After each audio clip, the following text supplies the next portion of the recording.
Study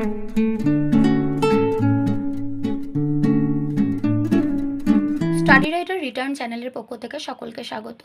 আজ সপ্তম শ্রেণীর রায় ও মার্টিন প্রশ্নবিচিত্রা 2025 বইটির পেজ নাম্বার 294 এর ভূগোল বিষয়ের প্রথম পর্যায়ক্রমিক মূল্যায়নের 1 নম্বর স্কুল অর্থাৎ Alipurduar Newtown girls high school HS এবং Bankura mission girls high school HS এর প্রশ্নপত্রটি সমাধান করে দেব। তো চলো দেখে নেওয়া যাক। একের দাগে রয়েছে সঠিক উত্তরটি নির্বাচন করে লেখো। 1 পৃথিবী ও সূর্যের মধ্যেকার সর্বনিম্ন দূরত্বকে বলে অনুসুর অবস্থান। 2 মুক্তিবেগের মান প্রতি সেকেন্ডে 11.2 কিলোমিটার। ভারতের প্রমাণ সময় নির্ণয়ের জন্য নির্ধারিত দ্রাঘিমাটি হল বি 82 ডিগ্রি 30 মিনিট পূর্ব। 4 আন্তর্জাতিক তারিখ রেখা যে দ্রাঘিমা অবলম্বনে আঁকা হয়েছে তার মান হল 180 ডিগ্রি। এশিয়ার একটি উত্তরবাহিনী নদী হল সি ওব। চীনের ম্যানচেস্টার বলা হয় সাংহাইকে। 2 দাগের এ শূন্যস্থান পূরণ করো। 1 22 ডিসেম্বর থেকে 21 জুন পর্যন্ত 6 মাস ধরে সূর্যের উত্তরমুখী আপাতগতি হল উত্তরায়ণ।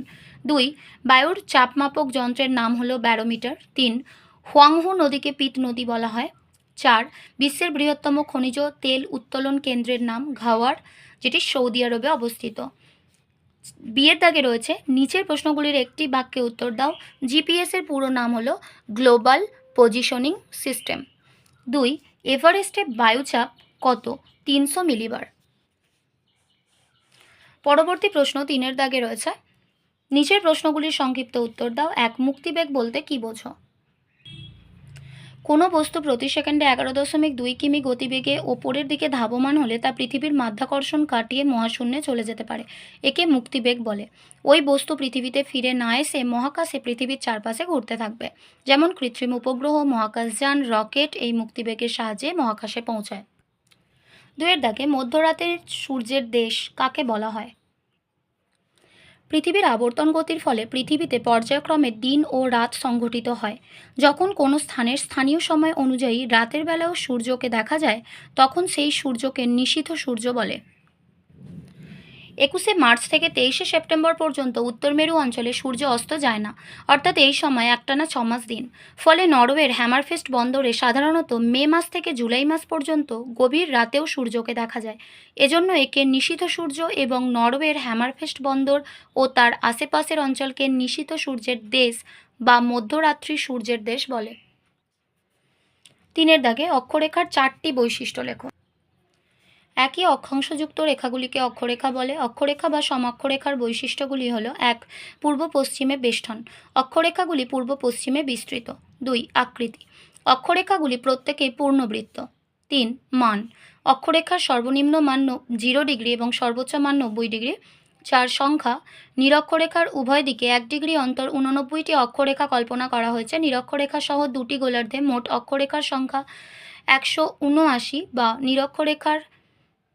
নিরক্ষরেখা বা 0 ডিগ্রি প্লাস 89 প্লাস 89। 5 নম্বরটা প্রকৃতি, অক্ষরেখাগুলি প্রত্যেকটি সমঅক্ষরেখাকে সমকোণে ছেদ করে। তোমাদের যদি কারো সংখ্যাটা মানে সংখ্যার পয়েন্টটা যদি শক্ত মনে হয় তাহলে প্রকৃতিটা তোমরা বলতে পারো। তো এর মধ্যে যে কোনো 4টে পয়েন্ট তোমাদের লিখতে হবে। নেক্সট হলো মহাকাশে মহাকাশচারীরা এক ধরনের বিশেষ পোশাক পরিধান করেন কেন? আমাদের শরীরের রক্তের চাপ বায়ুমণ্ডলীয় চাপের চেয়ে সামান্য বেশি। মহাকাশচারীরা যখন মহাকাশে অবস্থান করেন তখন সেখানে বায়ু না থাকায় চাপও থাকে না। ফলে বিশেষ ব্যবস্থা না গ্রহণ করলে দেহের রক্তের চাপ প্রবল হয়ে মহাকাশচারীদের দেহ ফেটে যেত। এ কারণে তাঁরা বিশেষ ধরনের পোশাক পরেন। এর ফলে মহাকাশচারীদের দেহাভ্যন্তরের রক্তের চাপ এবং বায়ুর চাপ দেহের বাইরের বায়ুর চাপের সমান হয়, ফলে বিপদ ঘটে না। পরবর্তী প্রশ্ন 4 দাগে নিচের প্রশ্নগুলির সংক্ষিপ্ত ব্যাখ্যামূলক উত্তর দাও। 1 অপসূর অবস্থান বলতে কি বোঝো? বিষুব কথার অর্থ কী? পরিক্রমণ পথে সূর্যের সঙ্গে পৃথিবীর রৈখিক দূরত্ব সর্বাধিক হয় 4 জুলাই। এই দিন পৃথিবী থেকে সূর্যের রৈখিক দূরত্ব দাঁড়ায় প্রায় 15 কোটি 20 লক্ষ কিলোমিটার। ওই দিনটিকে বলা হয় অপসূর অবস্থান। অপ মানে দূরে, সুর মানে সূর্য। বিষুব কথার অর্থ হলো সমান। 2 এশিয়া মহাদেশের ভূমধ্যসাগরীয় জলবায়ুর বৈশিষ্ট্যগুলি লেখো। ভূমধ্যসাগরীয় জলবায়ু অঞ্চল। অবস্থান 30 ডিগ্রি থেকে 45 ডিগ্রি অক্ষাংশের মধ্যে ভূমধ্যসাগরের তীরে অবস্থিত। সিরিয়া, লেবানন, জর্ডন, ইসরায়েল, তুরস্ক ইত্যাদি দেশে এই জলবায়ু পরিলক্ষিত হয়। প্রধান বৈশিষ্ট্য: 1. উষ্ণতা। গ্রীষ্মকালীন গড় উষ্ণতা 21 ডিগ্রি সেলসিয়াস থেকে 27 ডিগ্রি সেলসিয়াস এবং শীতকালীন গড় উষ্ণতা 5 ডিগ্রি সেলসিয়াস থেকে 10 ডিগ্রি সেলসিয়াস হয়। 2 নম্বর হচ্ছে বৃষ্টিপাত। পশ্চিমা বায়ুর প্রভাবে শীতকালে 25 থেকে 50 সেমি বৃষ্টিপাত হয়। 3. আবহাওয়া। ভূমধ্যসাগরীয় জলবায়ু অঞ্চলের সমুদ্র প্রভাবাধীন সমভাবাপন্ন ও রোদ ঝলমলে আবহাওয়া দেখা যায়। 3. এশিয়া মহাদেশের দক্ষিণ বাহিনী নদীগুলির বৈশিষ্ট্য আলোচনা করো। দক্ষিণ বাহিনী নদীগুলির বৈশিষ্ট্য: 1. নদীগুলি বরফগলা ও বৃষ্টির জলে পুষ্ট। 2. মৌসুমী জলবায়ু অঞ্চলের ওপর দিয়ে প্রবাহিত হওয়ার জন্য অধিক বৃষ্টির ফলে বর্ষাকালে বন্যা হয়। 3. পার্বত্য প্রবাহে নদীগুলিতে গভীর গিরিখাত এবং নদী মোহনায় বদ্বীপ সৃষ্টি হয়। 4. নদীগুলি বেশিরভাগ ক্ষেত্রে পূর্ববর্তী নদী। 5. নদী অববাহিকায় উর্বর সমভূমির সৃষ্টি হয়েছে। 5-এর দাগে নিচের প্রশ্নগুলির উত্তর দাও। 1. চিত্র সহকারে অপসূর ও অনুসূর অবস্থান সম্পর্কে আলোচনা করো। পরিক্রমণের সময় 4 জুলাই তারিখে পৃথিবী তার কক্ষপথে সূর্য থেকে সর্বাধিক দূরত্বে 15,20,00,000 কিমি অবস্থান করে। এই অবস্থানকে অপসূর অবস্থান বলে। আবার 3রা জানুয়ারি পৃথিবী তার কক্ষপথে সর্বনিম্ন দূরত্বে 14,70,00,000 কিমি অবস্থান করে। এই অবস্থানকে অনুসূর অবস্থান বলে। পৃথিবীর অপসূর ও অনুসূর অবস্থানের কারণ: পৃথিবী যে নির্দিষ্ট কক্ষপথে সূর্যকে পরিক্রমণ করে তার আকৃতি উপবৃত্তাকার।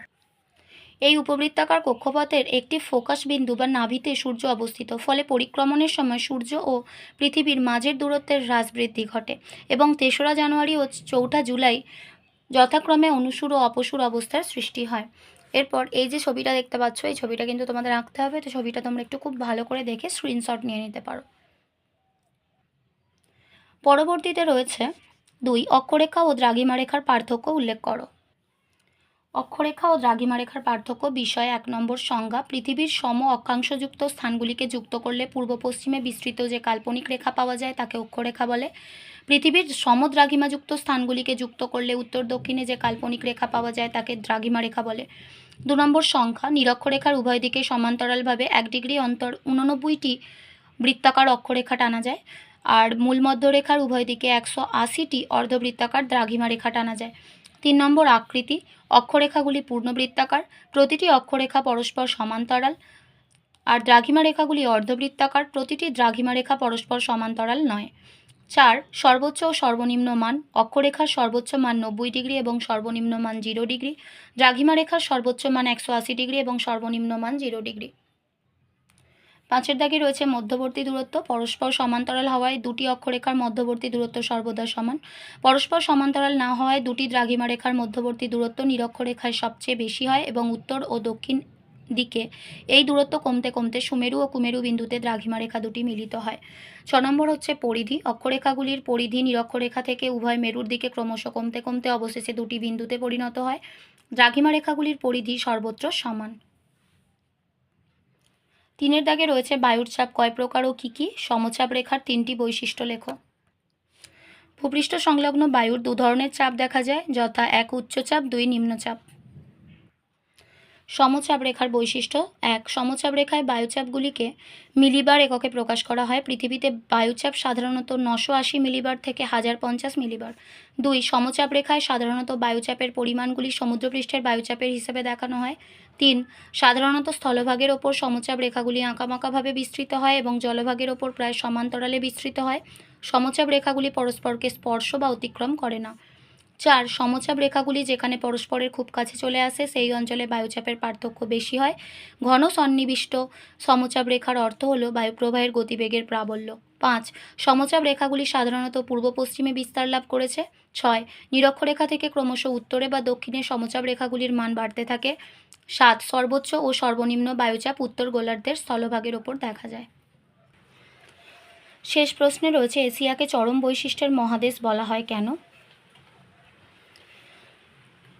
পৃথিবীর বৃহত্তম মহাদেশ হলো এশিয়া। মহাদেশটির ক্ষেত্রমান বিশাল হওয়ায় ভূপ্রকৃতি, নদ নদী, জলবায়ু ও স্বাভাবিক উদ্ভিদ ইত্যাদি প্রাকৃতিক এবং সাংস্কৃতিক তথা অর্থনৈতিক পরিবেশের মধ্যে বৈচিত্র্য লক্ষ্য করা যায়। যেমন: 1. অবস্থান: এশিয়া মহাদেশের অবস্থান ইউরোপ ও আফ্রিকা মহাদেশের পূর্ব দিকে। অক্ষাংশ ও দ্রাঘিমা অনুসারে এই মহাদেশ পশ্চিমে প্রায় 26 ডিগ্রি পূর্ব দ্রাঘিমা থেকে শুরু করে পূর্বে প্রায় 170 ডিগ্রি পশ্চিম দ্রাঘিমা এবং উত্তরে প্রায় 77 ডিগ্রি 44 মিনিট উত্তর অক্ষাংশ থেকে দক্ষিণে প্রায় 10 ডিগ্রি দক্ষিণ অক্ষাংশ পর্যন্ত বিস্তৃত। 2.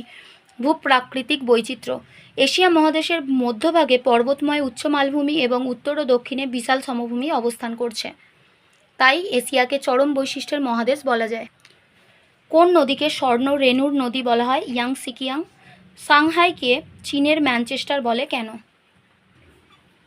ইংল্যান্ডের ম্যানচেস্টার হল বিখ্যাত বস্ত্রবয়ন শিল্পকেন্দ্র। চীনের সাংহাই শহরে কার্পাস, রেশম ও পশম শিল্পজাত দ্রব্য প্রচুর পরিমাণে উৎপাদিত হয় এবং সাংহাই বন্দরের নৈকট্য বস্ত্রশিল্পের উন্নতিতে বিশেষ সহায়তা করেছে, তাই সাংহাই শহরকে চীনের ম্যানচেস্টার বলে। আজ এই পর্যন্ত। ভিডিওটি ভালো লাগলে অবশ্যই একটা লাইক দিও, আর পড়াশোনা সংক্রান্ত এরকম আরও ভিডিও পেতে আমাদের চ্যানেলটি সাবস্ক্রাইব করে পাশে থাকা বেল আইকনটি প্রেস করো, আর বন্ধুদের সাথে শেয়ার করতে ভুলো না। আর আমাদের ভিডিওগুলো তোমাদের কেমন লাগছে সেটা অবশ্যই কমেন্টের মাধ্যমে জানিও। ভালো থেকো, খুব তাড়াতাড়ি ফিরে আসছি নেক্সট ভিডিওতে। Thanks for watching.